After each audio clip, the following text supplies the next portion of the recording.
Good morning, in front of me is iPhone 14 Pro Max, and let me show you how to activate keyboard clicks.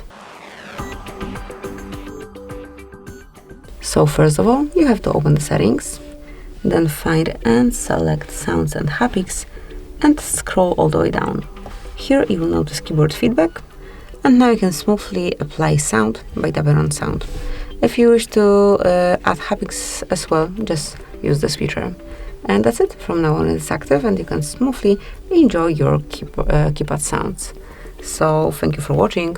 Please subscribe our channel and leave the thumbs up.